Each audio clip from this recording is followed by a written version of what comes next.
Bago natin ipagpatuloy, shoutout muna sa ating mga masugid na taga-subaybay, Neldon Ortega, Arnel, Jeff Clariza, at Cyrus David Cortez, maraming salamat po sa inyo.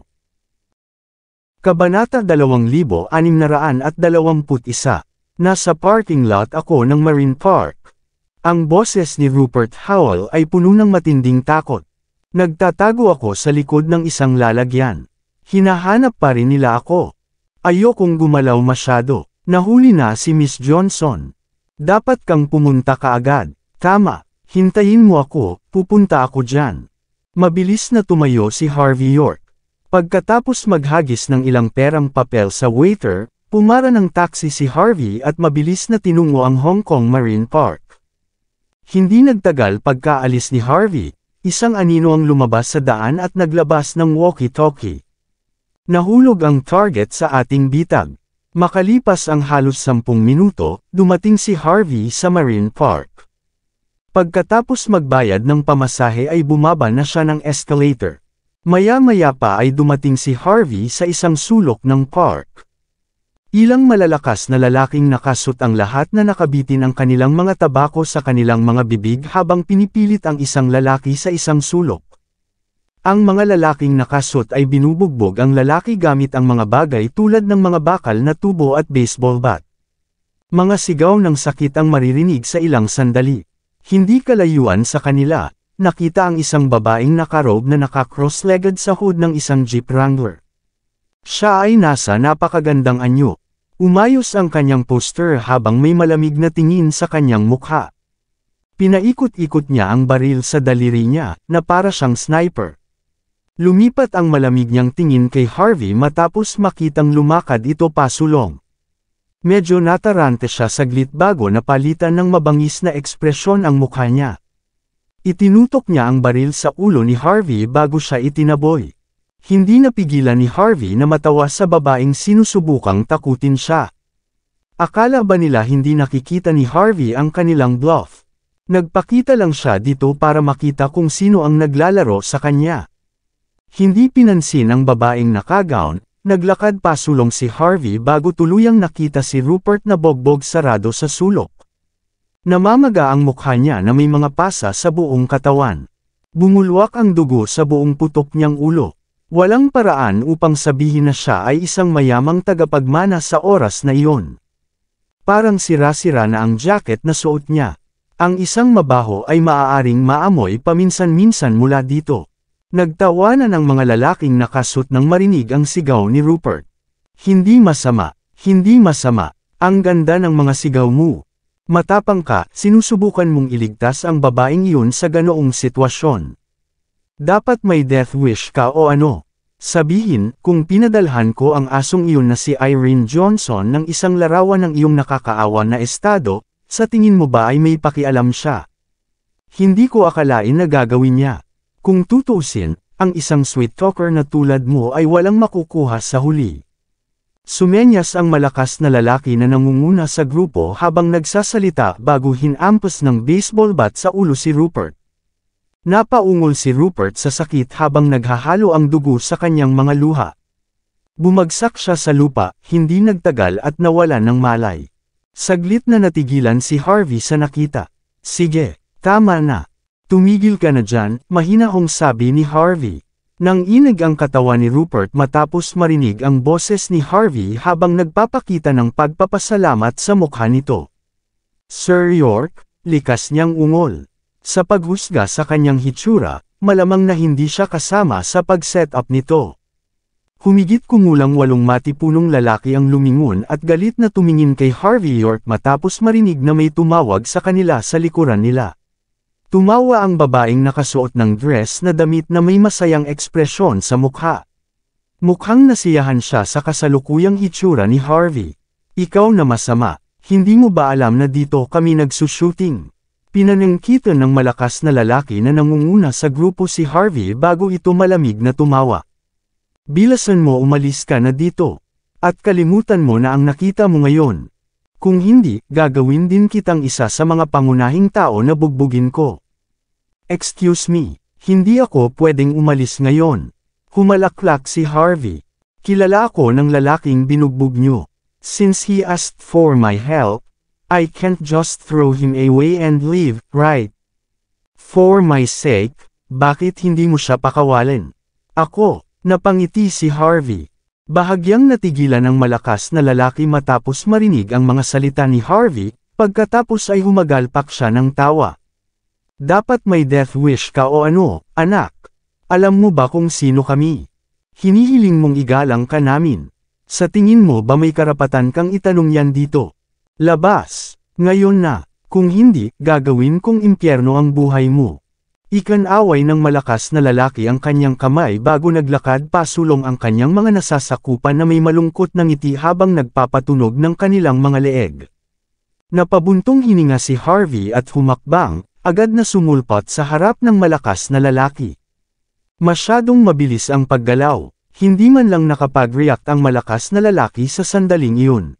Mag-ingat ka, sigaw ng babaeng nakadress matapos bahagyang magpalat ng ekspresyon. Nabawi ng malakas na lalaki ang kanyang katinuan bago likas na sinubukang umatras, ngunit napakabagal pa rin niya kumpara kay Harvey. Habang may iniisip siya, nakalabas na ang kanang kamay ni Harvey. Bastard ka, ikaw, sigaw ng malakas na lalaki. Bago pa man niya matapos ang pangungusap ay hinawakan siya ni Harvey sa leeg at dahan-daang binuhat. Ang eksena ay mukhang isang pelikula mula mismo sa Hollywood. Ang malakas na lalaki ay hingal na hingal habang ang kanyang mukha ay nawalan ng kulay. Ang kamatayan ay maaaring maramdaman na nakabitin sa mga sandaling ito. Bitawan mo ang kapatid namin. Bitawan mo siya, o ibababa ka namin.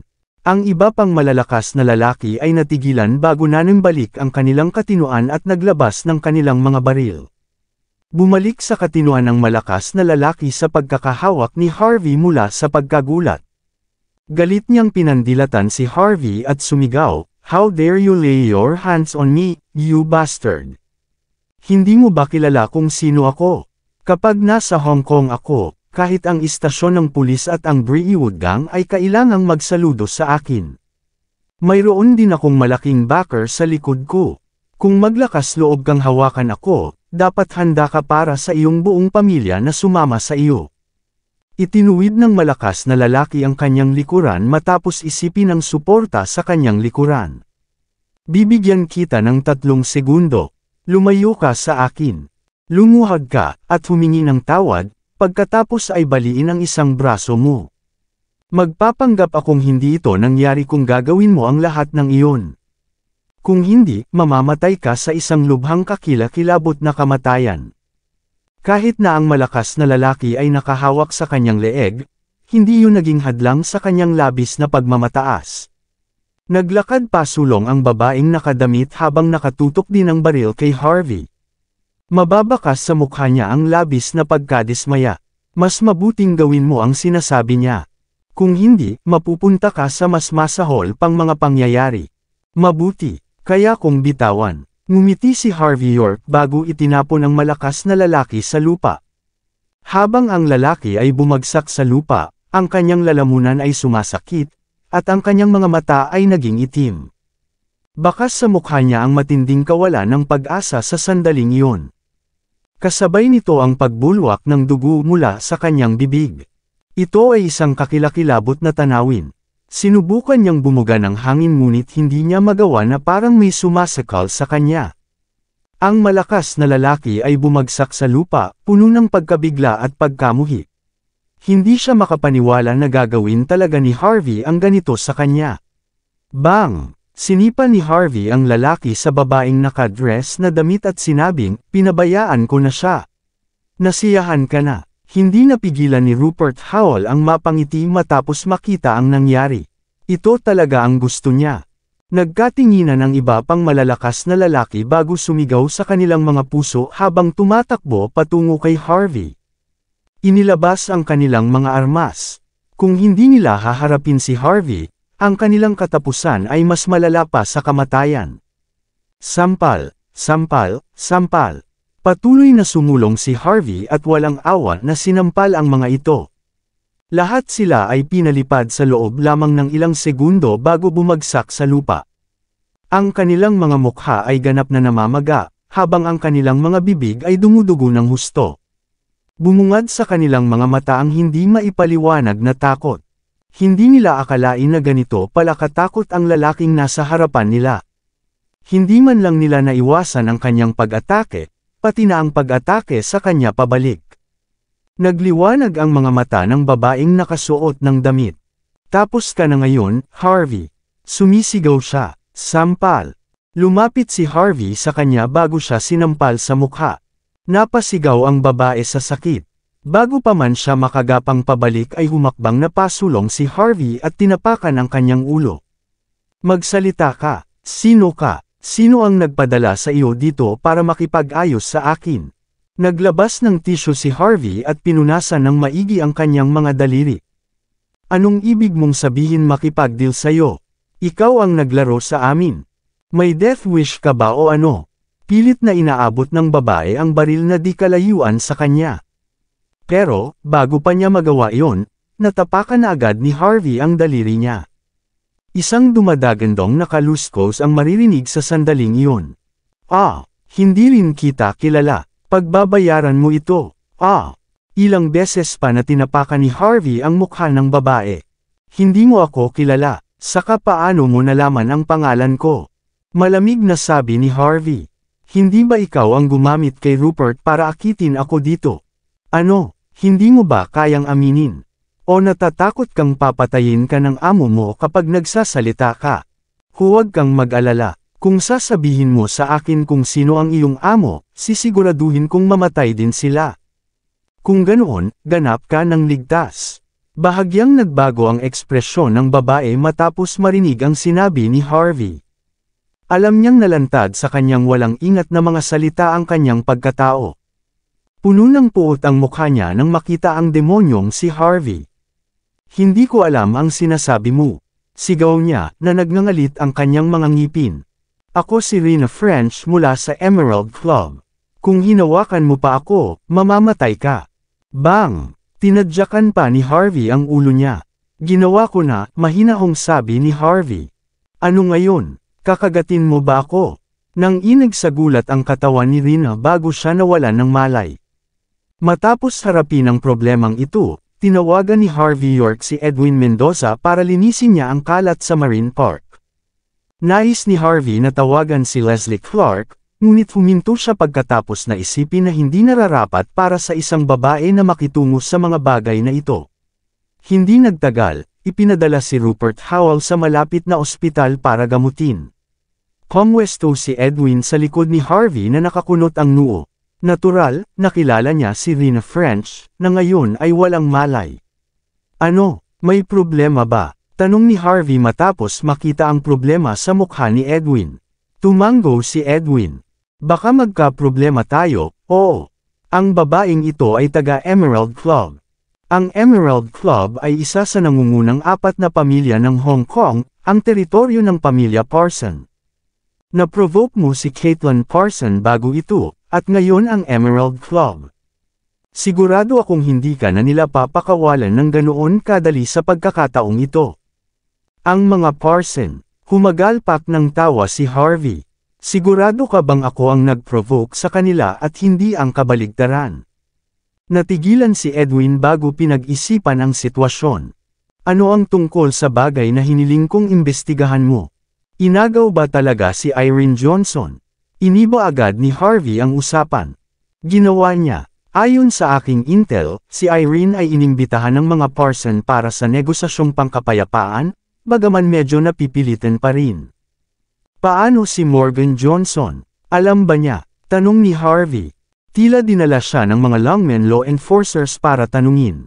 Walang makaka-contact sa kanya sa ngayon. At sa ganoong kritikal na oras, pinapunta si Irene sa Emerald Club. Masama ito, ngunit si Morgan ay palaging neutral. Bakit niya pinupukaw pa ang mga Parson? Ang malinaw, hindi alam ni Edwin ang nangyari kahapon. Kaya naman natarante siya. Dahil ipinagtanggol ko siya. Tumayo si Harvey nang walang pakialam. Lalapit sa akin ang mga Parson. Kaya naman gumawa sila ng aksyon laban sa pamilyang Johnson. Halika na, pumunta tayo sa Emerald Club. Kung hindi natin maibabalik si Irene sa isang piraso, walang mag-i-sponsor sa Hong Kong o Las Vegas sa hinaharap. Natigilan si Edwin saglit bago niya napagtanto kung ano talaga ang ibig sabihin ni Harvey. Ito ay isang eskemetiko. Sa isang banda, ang kalaban ay si Irene bilang isang hostage. Sa kabilang banda, ang impormasyon ni Harvey ay ipinasa kay Rupert. Sa ganitong sitwasyon, mahuhulog si Harvey sa bitag ng kalaban kahit ano pa ang gawin niya. Anong komplikadong pamamaraan? Vroom! Ilang Toyota Prados na may 3 magkakaibang plaka ang dumating sa Emerald Club sa dapit hapon.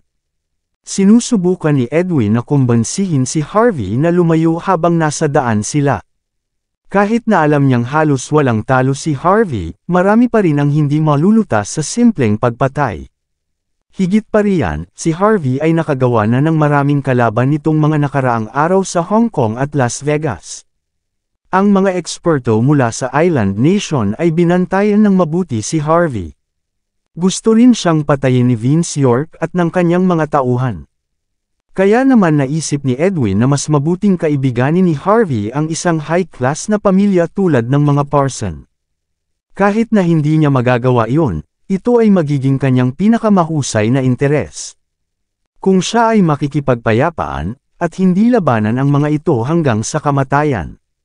Kahit na naramdaman ni Harvey na ang tinatawag na usapang pangkapayapaan ay isang malaking biro lamang. At ang kapayapaan ay laging ipinaglalaban at hindi pinag-uusapan. Pinilit pa rin ni Edwin na kausapin sila. Sumunod naman si Harvey, pero sa kondisyon na sundan niya si Edwin sa loob. Sa bagay, may chismis na dinala si Irene sa Emerald Club. Kung mabigo ang usapang pangkapayapaan, maililigtas niya si Irene sa lalong madaling panahon. Maraming salamat sa lahat ng sumusubaybay. Please subscribe and follow my YouTube and Facebook channel, Pilipino Novel. Maraming salamat po. Kabanata 2625. Upang malutas ang problema, kinuha ito ni Edwin Mendoza sa kanyang sarili at dinala si Leslie Clark sa kanila. Malinaw, alam niya na wala siyang gaanong impluwensya sa Hong Kong. Kasama si Leslie, ang tatlo ay malamang na magkaroon ng kapangyarihan na sugpuin ang kaaway, marahil ay binibigyang bigat pa ang kanyang mga salita. Si Harvey York naman, ay nagpalit siya ng damit at parang bodyguard na nag-escort sa kanila. Siya ay ganap na hindi mahalata sa puntong iyon. Ang convoy ay dumating sa Emerald Club kaagad pagkatapos. Ang lugar ay matatagpuan sa paligid ng Edgeworth area. Ang bawat pulgada ng lupa ay katumbas ng bigat nito sa ginto, at ang gusali ay medyo rustic na pakiramdam. Ang Emerald Club ay sumasakop sa isang napakalaking lugar sa sentro ng lungsod, ngunit ito ay proporsyonal pa rin. Napakagandang tanawin. Ito ay isa sa mga paboritong lugar ng mayayaman at makapangyarihan upang magtipon. Ligtas na sabihin na walang subpar na tao ang lumitaw dito. Bukod sa mga taong iyon, maraming mga sikat na dilag na mukhang narito upang ipagdiwang ang kapayapaan sa pamamagitan ng kanta at sayaw. Perpektong ipinarada ni Edwin ang sasakyan bago inakay sina Harvey at Leslie sa pasukan. Bago pumasok sa loob, lumabas ang isang babaeng nakasuot ng yukata na may matamis na ngiti. Paumanhin, lahat. Private property ito. Kung gusto mong pumasok, dapat mong ipakita ang iyong membership card. Ang babae ay nagpakita ng isang matingkad na ngiti, na ginagawang mahirap para sa sinuman na makita ang kanyang pagkakamali. Sabi nga, isang malamig at hindi malapitan na pakiramdam ang mararamdaman pa rin mula sa kanya. Membership card. Bahagyang natigilan si Edwin. Ako si Edwin Mendoza. Hindi ko kailangan at nandito na ako. Kahit na ano, siya pa rin ang young master ng unang command ng Las Vegas. Noong isa pa siyang mayaman na playboy, sapat na sana kung hindi siya pumunta rito ng 12-dosenang beses. Hindi pa niya kailangan noon ng tinatawag na membership card. Ang mga katulad niya ay magpapakita lang ng mukha para makapasok. Ngunit may humiling talaga ng kanyang membership card noong panahong iyon. Ang nakangiting babae sa yukata. Excuse me, pero iyon ang utos sa akin ni M-Lady. Mula ngayon, kailangan ng lahat ng membership card para makapasok. Hindi lang basta-bastang prinsipe at young master, kahit si young master York mismo ay kailangang gawin din ito. At saka, ang membership card ay maaari lamang ipasok para sa isang tao. Hindi kami tatanggap ng higit pa dyan. Sigurado ka bang gusto mong gawin ito? Malamig na bulalas ni Edwin. Sa tingin mo mapipigilan mo ako? Isang matamis na ngiti ang ipinakita ng babae. Ako, si Helena Hoffman, ay natural na kilala kung sino ka, young Master Mendoza. Pero ito ang trabaho ko.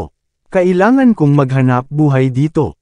Mangyaring huwag gawing mahirap ang mga bagay para sa amin, young Master Mendoza.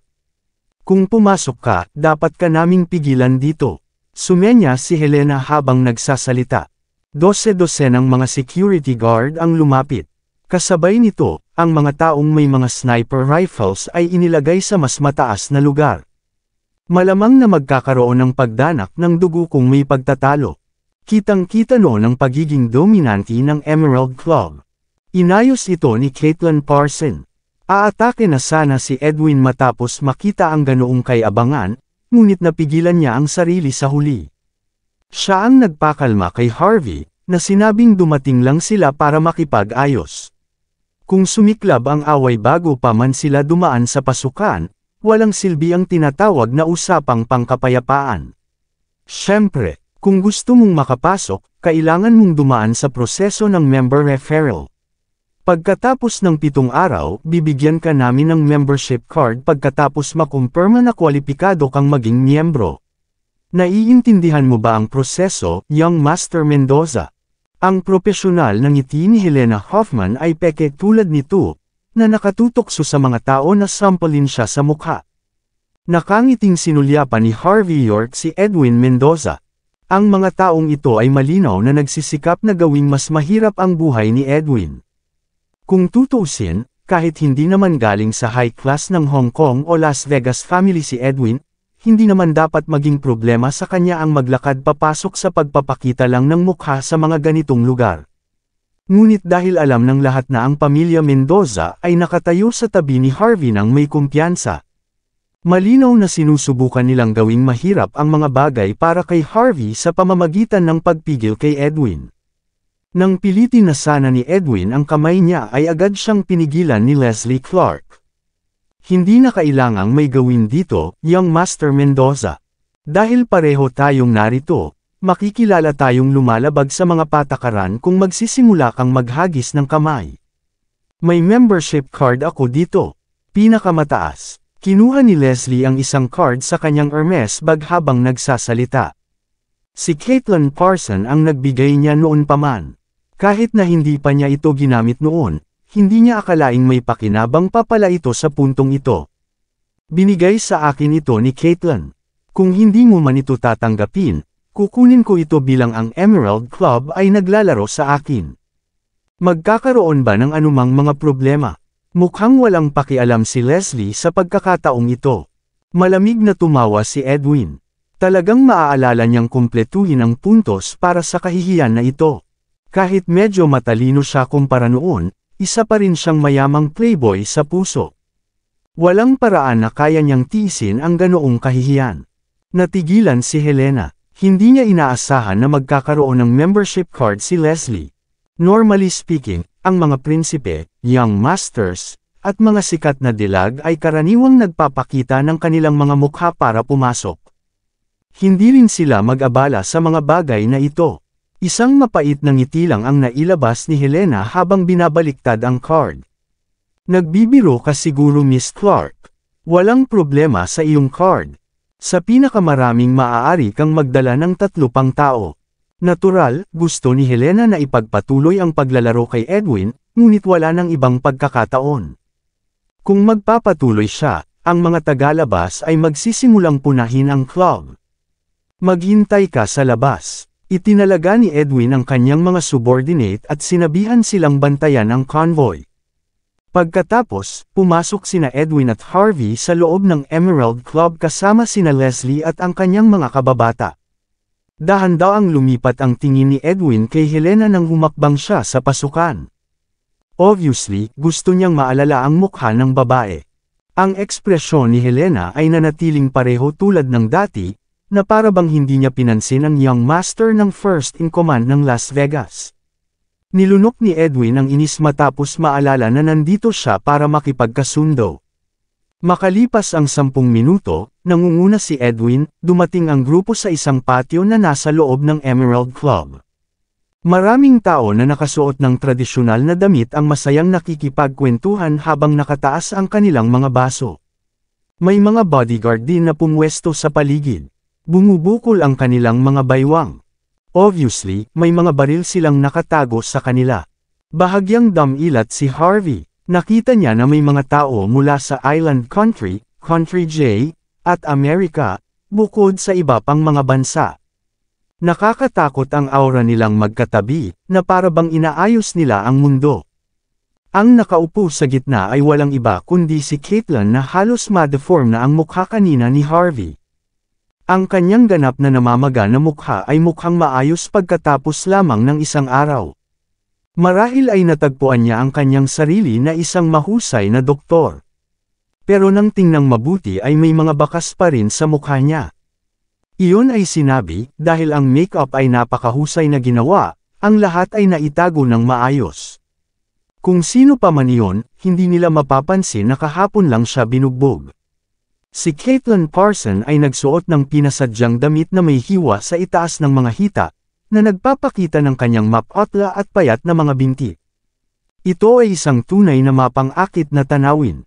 Sa alinmang paraan, ang magiging babaeng York ay tila may ilang mga disenteng katangian. Kahit na binugbog ng walang pag-ungol sa kanyang silid, sapat na ang kanyang pakikisalamuha upang patunayan ang kanyang kilos at kakayahan. Habang nagpapakita ng paghanga si Harvey York, napakunot ang noo ni Edwin Mendoza matapos masulyapan ang isang maitim na binata na nakaupo sa tabi ni Caitlin. Bumalik na si Luis sa Hong Kong. Bakit hindi ko alam ang tungkol dito?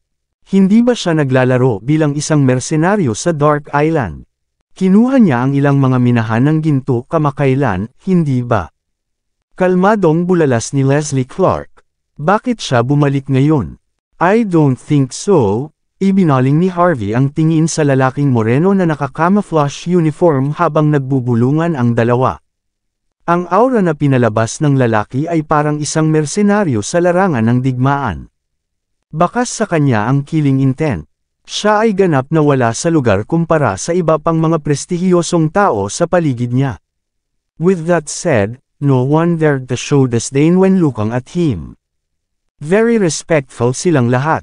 Paminsan-minsan ay nakangiti at kinakausap siya ni Caitlin habang magkadikit ang kanilang mga baso.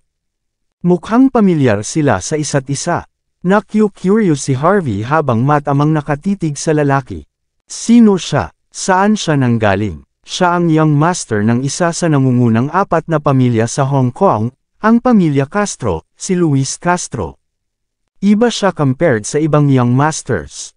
Hindi niya kailanman nagustuhan ang politika, ni ang negosyo, at gusto lang niyang mamuhay sa patuloy na panganib. Bumuo siya ng ilang mersenaryong grupo sa Dark Island sa nakalipas na ilang taon at gumawa ng maraming kakila-kilabot na bagay. Seryosong tingin ang ipinakita ni Edwin doon.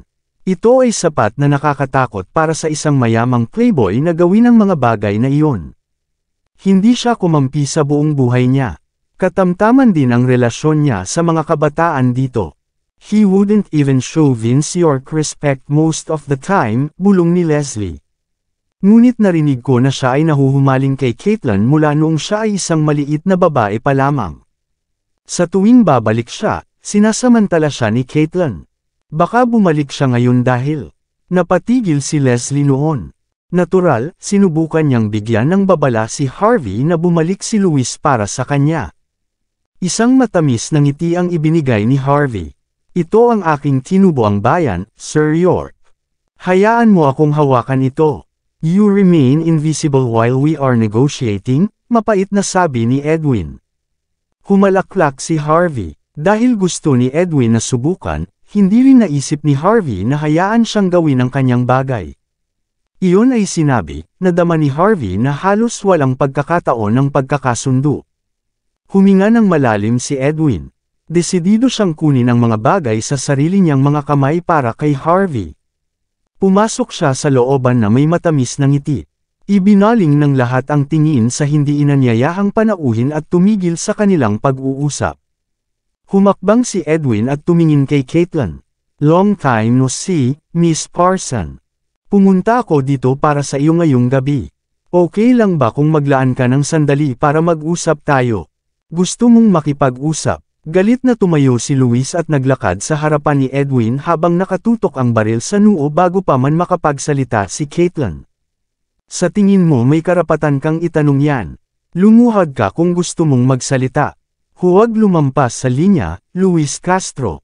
Napakunot ang noo ni Leslie Clark sa nakita. "Lahat tayo ay galing sa iisang bilog dito. Bakit mo hinugot ang armas mo? Sinusubukan mo bang gumawa ng eksena dito?" Si Edwin Mendoza ang nagpakita ng malamig na ekspresyon. "Hindi ka ba nag-iisip, sa pagtutok mo sa akin ng baril mo? Hilahin ang gatilyo pagkatapos. Kung hindi, sisiguraduhin kong matutulog ka ng 6 na talampakan sa ilalim ng lupa." Gayunpaman, si Edwin pa rin ang king of weapons na pinalaki ng Sword Camp. Kahit na medyo sikat si Luis sa Dark Island, hindi pa rin natakot si Edwin gaya ng iba. Pinilit na sana niya agad ang kamay kung hindi dahil sa usapang pangkapayapaan noong araw na iyon. Ang tanging mga kababata na sumusunod kay Edwin ay likas na kumilos, ngunit ang mga lalaking maitim ang balat sa malapit ay naglabas ng kanilang mga baril bago sila itinutok sa grupo. Natural, ang mga taong iyon ay pawang mga mersenaryo na dinala ni Luis mula sa Island of Darkness. Lahat sila ay nabubuhay na kasama niya. Hindi sila natatakot na magsimula ng digmaan anumang oras. Ilang saglit lang, isang amoy na uhaw sa dugo ang bumalot sa buong lugar. Nagkatinginan ang mga bodyguard bago tinanggal ang safety lock ng hawak na baril, ganap na nakapalibot kay Harvey York at sa iba pa. Bilang may-ari ng lugar, hindi man lang sinubukan ni Caitlin Parson na pigilan ang laban. Matikas lang niyang hinigop ang kanyang champagne doon. Ito talaga ang gusto niyang mangyari. "Akala mo ba hindi kita papatayin, Edwin?" Si Luis Castro, na may kontrol sa buong lugar, ay malamig na tumawa. "Huwag mong isipin na hindi kita papatayin dahil lang ang tatay mo ang unang tao sa Las Vegas. Kung gusto ko, papatayin ko pa ang tatay mo at ang kapatid mo. Bilang mga tao mula sa aming lupon, naglakas loob kang kumapit sa isang lalaki mula sa bansa H at maging kanyang manlalaban ng buong lakas. Sa tingin mo ba may karapatan ng mga tulad mo na magsalita sa harap ko? May sasabihin ako sa iyo. Bumalik ako this time para harapin yung bastard na yun. Sinabi ko sa lahat bago ako umalis. Kung sino man ang lumaban kay Caitlin, hindi ako magdadalawang isip na patayin sila at ang buong pamilya nila. Subukan mong maglabas ng kalokohan, Edwin. Tingnan mo kung babarilan kita sa ulo kapag ginawa mo yun." Inalis ni Luis ang safety lock sa kanyang baril bago inilagay ang kanyang hintuturo sa gatilyo. Nakatanggal na rin ang sa mga bantay ang at ibang lalaking maitim ang balat. Kung kumilos si Luis, hindi sila magdadalawang isip na barilin si Edwin at ang iba pa. Nagsimulang bumantong hininga si Edwin matapos makita ang paningin. Kung tutusin, matagal na siyang umalis sa larangan ng digmaan. Iba siya kumpara kay Luis, nakagagaling lang sa labanan. Kahit na pareho silang weapon kings, siguradong may lakas ang matatag at walang takot na si Luis para pigilan si Edwin. Nakatuon si Edwin sa usapang pangkapayapaan na siyang dahilan kung bakit siya nawalan ng tiyaga. Si Edwin ay labis na nababalisa sa puntong ito. Alam niyang mabibigo ang usapan na hinahangad niya kapag hinailan ni Luis ang gatilyo. Kinailangan ni Edwin na lunukan ang kanyang pagkabigo matapos isipin ang kanyang layunin. Hindi na kailangang patuloy na pukawin si Luis. Agad na umasim ang ekspresyon ni Leslie. Hindi niya akalain na magpapakita si Luis at sukdulan nang hindi man lang nagpapakita ng paggalang. Pinanliitan ni Harvey ng mata si Luis. Nakaramdam siya ng panganib mula sa lalaki, ngunit hindi naman siya ganoon kadelikado. Kung hindi niya sinunod ang kondisyon ni Edwin sa pagsasabing hindi siya gagawa ng aksyon maliban kung kinakailangan, pinalipad na niya si Luis ng sampal noon. Pinandilatan ni Luis si Edwin, na tahimik na nagdurusa, bago tumawa ng malakas. Nakasulat sa buong mukha niya ang pagmamataas. Kinikit niya ang kanyang mga mata at sumirit, "Sige, Edwin. Dahil hindi ka na maaaring maging mataas at makapangyarihan, hayaan mo akong tanungin ka muli. Luluhod ka ba o hindi?" Nanlamig ang mukha ni Leslie. "Huwag kang maglakas loob na tumawid sa linya, Luis." Angal niya, galit na galit. Tumawid sa linya. Tumingin si Luis kay Leslie na may masamang tingin. "Sa tingin mo ba wala akong lakas ng loob na saktan ka dahil lang ang tatay mo ang unang tao sa Hong Kong? Subukan mo akong pigilan, at pupuntahan kita kaagad pagkatapos kong gawin sa kanya." Kinurot ni Luis ang kanyang mukha ng may pananakot, puno ng pang-aalipusta ang tingin nito sa kanya. Pagkatapos, ibinalik niya ang atensyon kay Edwin. "Bibilang ako hanggang 3. Lumuhad ka, at bibigyan kita ng pagkakataong makausap si Caitlin," malungkot niyang babala. "At kung hindi, papatayin kita dito. Siyempre, subukan mong lumaban. Pero kung gagawin mo, papatayin ko kayong lahat." Napangiti si Luis ng may pag-aalinlangan, tiwala na siya ang nasa itaas. 3, 2, 1. Walang choice si Edwin. Nararamdaman niya ang killing intent na lumabas mula kay Luis, at ang kanyang mga tuhod ay bumagsak sa lupa habang siya ay nakaluhod. Base sa kanyang usual rich playboy attitude, hindi siya ganoon kadaling sumuko. Ngunit alang-alang sa misyon ng gabing iyon, nilunok niya ang kanyang pride at sadyang nagpakababa. "Young Master Mendoza," bulalas ni Leslie, nagulat na tumayo siya sa kinatatayuan. Bahagyang nanliit ang mga mata ni Harvey. Napahanga siya. Ang isang lalaking may malaking ambisyon ay walang pakialam sa mga detalye. Upang makamit ang layuning iyon, handa si Edwin na magpakita ng kababang loob. Medyo nagulat si Harvey sa mga pangyayari. Sa katunayan, sigurado siya na may magaganap na away. "Oh, dear young Master Mendoza, paano ka luluhod ng ganyan? Hindi ba ngayon ka lang naging mataas at makapangyarihan sa harap ko? Di ba sabi mo barilin mo ako sa mukha? Bakit ka sumusuko ngayon?" Itinaas ni Luis ang panga ni Edwin, hawak ang baril. "Sapat na sa akin ang iyong mukha sa mahabang panahon." Sigaw niya, napalitan ng pangungutya at pagkamuhi ang mukha. "You act like you're above everyone just because nakaposisyon ang kapatid mo. Sa tingin mo ba ay hotshot ka talaga? Sa mata ko, wala ka. Mayroon kang mga bowl ang ipinagmalaki tungkol sa pagiging isang weapon king pagkatapos mag-enroll sa sword camp sa loob ng 3 buong taon. Nakakainis. Ikaw lang." Pagkatapos ay dinuraan ni Luis ang mukha ni Edwin, at nakitang tumulo ito ng dahan-dahan sa kanyang pisngi na may sobrang kasiyahan.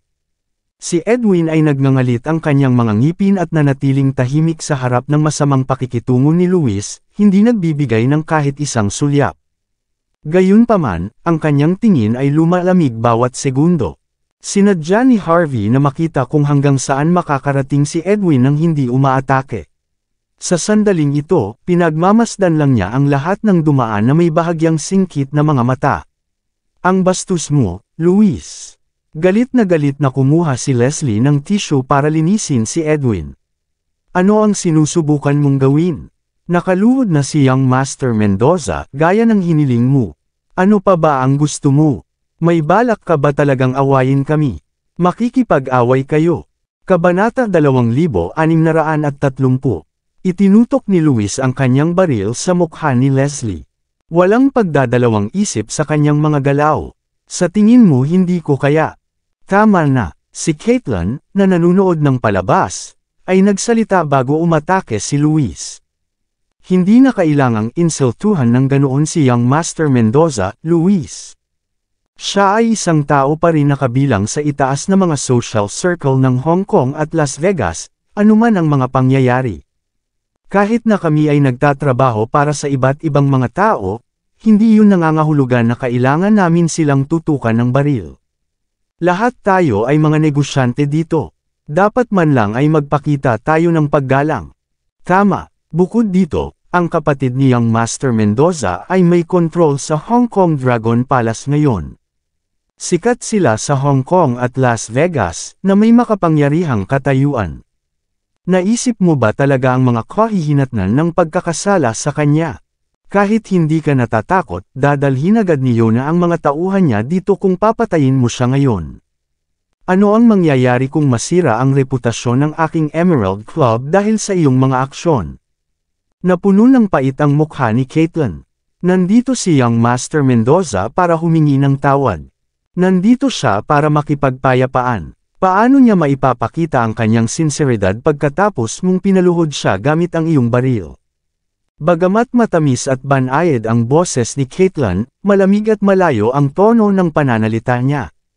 Lahat ng nangyari noong nakaraang araw ay nag-aalab pa rin sa puso niya. Malinaw niyang naaalala ang bawat pangyayari. Dahil si Edwin ay underling ni Harvey, hindi naisip ni Caitlyn na sirain siya. Siyempre, gusto rin niyang malaman kung ano ang mga pakulo ni Edwin bago siya tuluyang haharapin. Mabuti, para sa kapakanan mo, bubuhayin ko siya ng magdamag. Sumenyas si Luis, sinenyasan ang malapit na mga tauhan. Dinalhan siya ng waitress ng isang bote ng champagne.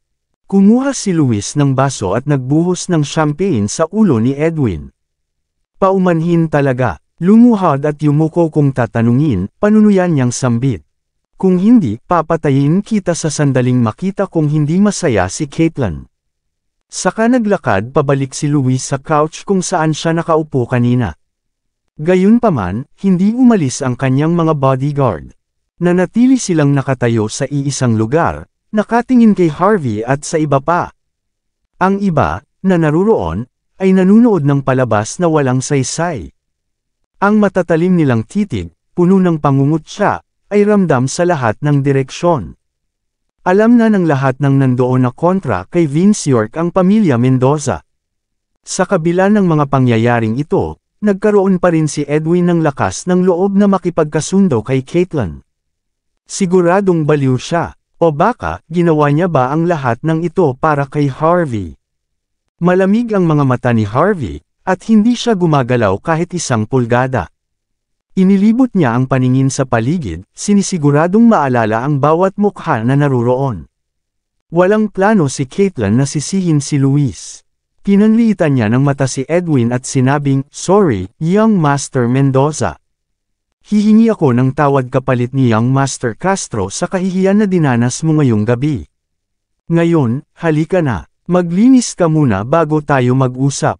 Walang ingat na binato ni Caitlyn si Edwin ng isang pakete ng tissue habang nagsasalita ito. Ang mga mata ni Edwin ay patuloy na kumikislap, ngunit maaari lamang niyang pigilan ang kanyang galit sa sandaling iyon. Tutal nandito na siya, nang lumipas na ang lahat ng kahihiyan, nanumpa siyang malapit na siya sa kanyang negosyo. Mabilis na pinunasan ni Edwin ang laway sa mukha at pinaningkitan ng mata si Caitlyn. "Salamat sa iyong kabaitan, Miss Parsons. Hindi na kailangang maging magalang. Magkaibigan tayong lahat dito." Nakakabulag ang ngiti sa mukha ni Caitlyn. "Ngayon, ano ang gusto mong pag-usapan ngayon, Young Master Mendoza? Bibigyan kita ng 30 segundo para magsalita. Kung hindi mo pa rin maipaliwanag ang iyong punto, kailangan kitang sipain kaagad."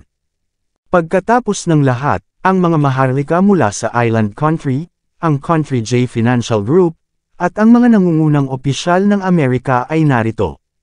"Napakahalaga ng aking oras. Hindi namin kayang makinig sa kalokohan mo buong araw. Mabuti na lang at binigyan kita ng buong 30 segundo. Kaya mas mabuting panatilihin mo itong simple, Young Master Mendoza. Huwag sayangin ang oras ng lahat. Napakaraming paggalang at pagpapaubaya lamang ang maibibigay ko sa iyong pamilya sa panahong ito. Naintindihan mo ba?"